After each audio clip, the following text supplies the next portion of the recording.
Hey everyone! Today we're going to talk about the book Move Fast or Move Over by Miss Beena Joshi. If you are from Gen Z, like me, you will really appreciate this book. In case you're wondering what Gen Z means, these are people born between 1997 and 2015. That includes me and my sister. I like the structure of this book as it is very neat and organized.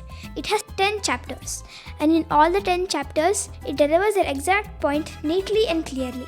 Each chapter ends with an exercise that requires deep thinking and reflection. In all these chapters, there are references to celebrities, public figures, politicians, and many more, and even common men and women like you and me. That makes it a very interesting read. And these quotations on each of these chapters inspired me to think. Thank you, Miss Beena Joshi, for putting all this material together in a really understandable way for a 4th standard kid like me. Wherever I couldn't understand or relate to, I'd ask my dad to join me in this discussion. Hi Dad! Hi Manvita, I can see that you are having lots of fun reading this book. Yeah, I'm having lots of fun. And you're reading this book on your iPad Kindle app, right? Yeah, thank you so much for downloading it for me. I found it very easy to highlight and look up words that I didn't understand and highlight very important points. And it'll all get saved in the notes section, so it's really easy when everything's in one place. And as you can see, I use different colors for different points, and I use flashcards for remembering and recalling hard words, which improves my vocabulary. I really like this book. There are 2 chapters that really caught my eye. It is chapter 6, Transforming Aspiration into Action, and chapter 8, Women on Their Path to Managing a Career. Oh, that's nice. When you were really small, you used to tell that you want to become a police officer scientist. Do you remember that? Yeah, I remember it, and you guys used to make fun of me about that. After reading this book, has something changed for you? Have you thought about what career you want to pursue? I feel I'm too young to tell you about what I want to be now, but in a few years, when I think about it, I'm pretty sure I'll know. This reminds me of a story that was part of my school syllabus. Okay, what is that story? It is a story about a boy who was really confused on what he wanted to be. The story is titled When Daddy Was a Little Boy, and it is written by Alexander Raskin. He told the story to his daughter when she was sick. And now I'm going to share a short essence of the story. The author refers to himself as Little Daddy throughout the story. Little Daddy wanted to be so many people, like a shunter, an ice cream man, an actor, and so many more people. Each day, he wanted to be different people. And one day, he thought of becoming a dog. He was tired of being a boy, so he scooted around on his all fours throughout the day, and Little Daddy barked excellently. On that day, when he was pretending to be a dog, a man was walking down the road and saw Little Daddy walking like a dog. He waited for a while and then went up to him, asked him, "What are you doing?" Little Daddy replied, "I'm a dog." "Why?" the man asked. "I've already been a boy for a long time. What should I be now?" he asked. "You think about that yourself," the man replied. The man walked away without even a smile on his face. Little Daddy started to feel bad. He started to think. He thought and thought. The more he thought, the worse he felt. Then he got it. He understood what the man was trying to say. From that day on, anyone asked him what he wanted to be, Little Daddy replied, "I want to be a good person." Miss Beena Joshi's book reminded me of this story. I really like the way cover page of the book, Move Fast or Move Over, has a meaning in every chapter she mentioned in the book. In chapter 1, the author talks about jump-starting career journey. Over to you, Dad. Yes, Manvita. For all those who are starting their career, Beena makes a very astute observation, which I agree with. They all start their career with a list of expectations, harboring big dreams, with lots of preset notions associated with work life, and experiencing disappointment along the journey is natural. And Beena talks about how to handle this well. Beena suggests that we can bridge this gap of expectations versus reality by understanding our expectations and evaluating the experiences that are available outside, so that we can focus on creating possibilities.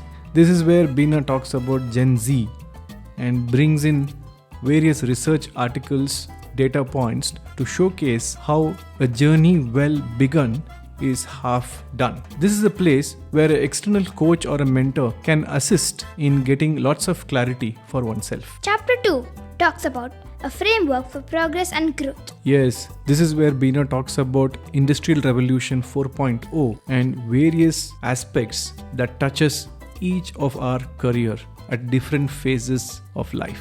Even for those who are willing to move from one industry to another, Bina offers lots of suggestions and tips to transition. The chapter ends with a simple reflective template with lots of questions on how one can understand current mindset towards career transition and career development. Chapter 3 talks about influence of values and beliefs on our career decisions. I like the concept of inner compass as an internal guidance system that can aid in navigating our lives based on which is core to us, which includes things such as values, beliefs, vision, and purpose. Like the title of our book, Move Fast or Move Over. Taking decisive actions proactively rather than waiting for circumstances to change. When we start connecting our internal navigation system, somehow we are able to become more proactive and hence move fast. The chapter continues explaining different types of values.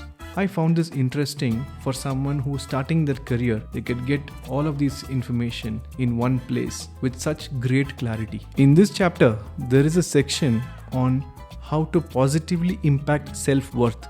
I love this area. I really like this section. Since I worked with youth nearly half of my career, I know this is one area which would make them really employable. Throughout their childhood, parents, teachers, friends, even those who are influencers around them do not do a good job of improving a youth's self-image. This section is the one that not to be missed. Chapter 4 is to create vision and purpose for a career direction. Here, the author gives a lot of examples that I found really interesting. I highlighted a quote that I found very insightful. It is from Helen Keller. Few years ago, I went to USA with my family. There, we went to a museum and there was a statue of Helen Keller. As soon as I saw this quote, I was immediately reminded of this. I got to know a story, a very inspiring one. So this quote made a lot of sense here. While reading this, I got to know that vision, purpose and action are interconnected. When we imagine a life that is aspirational and we know that we want to live that way, that energizes oneself into action. She also talks about a vision board.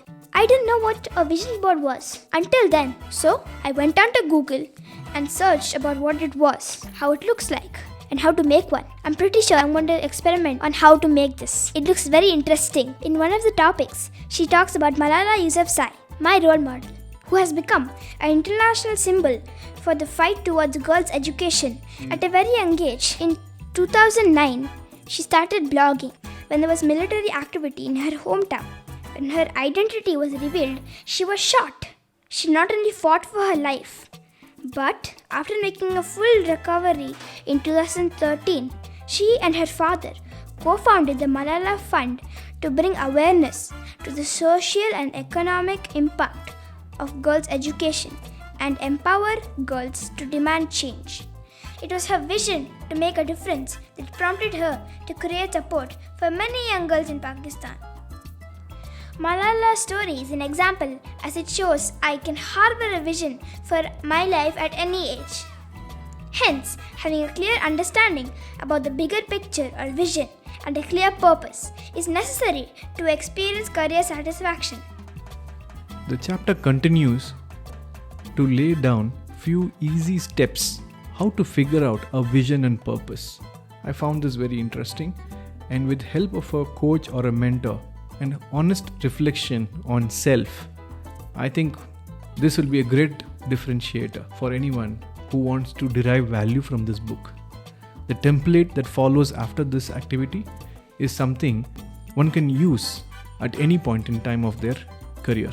Chapter 5 talks about capitalizing on personal assets. This means the strengths that we have need to be leveraged to win in the arena of life. Here, Bina gives a lot of examples which would help people to clearly identify their own strengths, and she links all of this back to move fast or move over. There is one framework which I found very unique and thought-provoking. It's called SAIL, S-A-I-L. I wouldn't want to reveal the acronym. I leave it to those who download this book and read it for themselves. Chapter 6 outlines on transforming aspiration into action. In this chapter, I got more clarity on what a goal is and different types of goals. The 5 principles of goal setting is very informative. Daddy always talk about smart goal setting. I found more information about smart goal setting in this chapter. Chapter 7 is for people who are transitioning to mid or senior levels in their organization. This chapter is for fairly mature audience, and I found this very useful with practical examples and anecdotes from various different types of industries, which made it a very interesting read. Beena also outlines few strategies to create effective transition towards these mid or senior levels with examples that made it more realistic and doable. Manvita, your favorite chapter 8, right? Yeah, there are many new terms I got to know. Career breaks, glass ceiling, sponsorship, diversity and inclusion, empowering women, work-life balance, and so on. That's right. And I also found a very practical suggestion for all the women to be part of support groups and network. This is a very valuable piece of information for all those aspiring women who want to make it big and break the glass ceiling, and all those leaders who want to improve diversity and inclusion scores and measures in their organization. Chapter 9 talks about overcoming the career plateau. This is again most often overlooked aspect. Not many literature I could find on this area. Beena has done a very good job of compiling practical tips and how to address this challenge if one encounters it. A very unique concept of conducting a career audit is a big takeaway for me. She also talks about creating and building a personal brand. Now we come to the last chapter, behaviors to navigate and manage a successful career. This has got amazing list of all the behaviors and skills one need to hone to be successful in their career. At the end of this chapter, Beena also reminds us to move fast, not because you're trying to compete with someone else, but because you want to take charge of your career journey. And sometimes you may need to move over to find a better path that you deserve rather than be stuck endlessly in a place that doesn't bring you happiness. In essence, this is a very good contribution to the literature of career. I'm sure this maiden attempt of Beena would be a great success among all the Gen Z and millennials out there in shaping their career, sharpening their career goals, and achieving a fulfilling, meaningful, and growth-oriented career for themselves. Until we meet again, it is Bhaskar and Manvita signing off. We hope you like this book review. If so, please like, share, and a sub would be great. We had a lot of fun making this video. A disclaimer, this video is not sponsored. We are making this video out of our own interest. I learned a lot while reviewing this book. And in case you want to know more about this book, don't forget to join us on 29 September, 7 p.m. IST on Wednesday.